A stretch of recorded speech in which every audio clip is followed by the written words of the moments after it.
Hey everyone, today I need to talk about something that's happening right now in Gaza. The situation is dire and it's not getting enough attention. Since dawn on May 26, 2025, at least 81 people have been killed in Israeli attacks on Gaza. These attacks are part of a conflict that's been raging for months, with devastating effects on the people living there. The World Health Organization has described a scene of utter despair. Healthcare workers are overwhelmed, trying to treat wounded, starving children.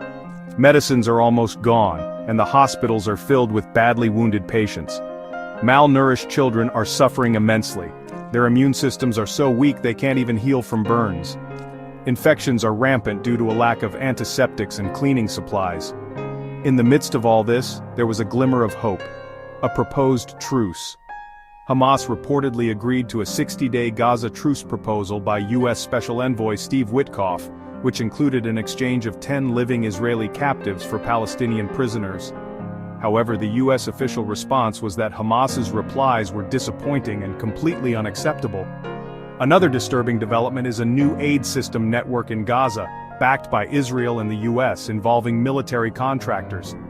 This system has been widely condemned, adding to the complexity and controversy of the situation. Tragically, Gaza's youngest influencer was killed in the last 2 days, along with many other children.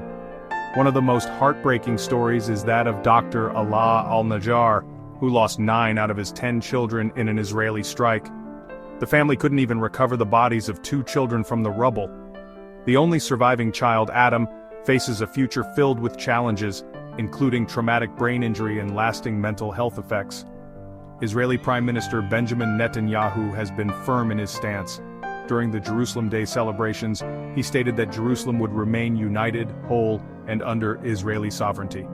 Meanwhile, the Israeli government is pushing for countries to establish or relocate their embassies to Jerusalem. Internationally, there's a mix of reactions. Lebanon's Prime Minister Nawaf Salam suggested that Lebanon would consider bilateral ties with Israel if an agreement leads to real peace. Former Israeli diplomat Alon Pinkas noted rising pressures on Netanyahu, both domestically and internationally. Some reports even claimed that U.S. President Donald Trump told Netanyahu to end the war immediately. Despite these pressures, the conflict continues. European leaders are speaking out more harshly, but concrete actions like arms embargoes or terminating trade agreements remain to be seen. Some voices, like Saul Takahashi from Osaka Jogakuin University, argue that governments have a legal obligation to stop what he calls the genocide in Gaza.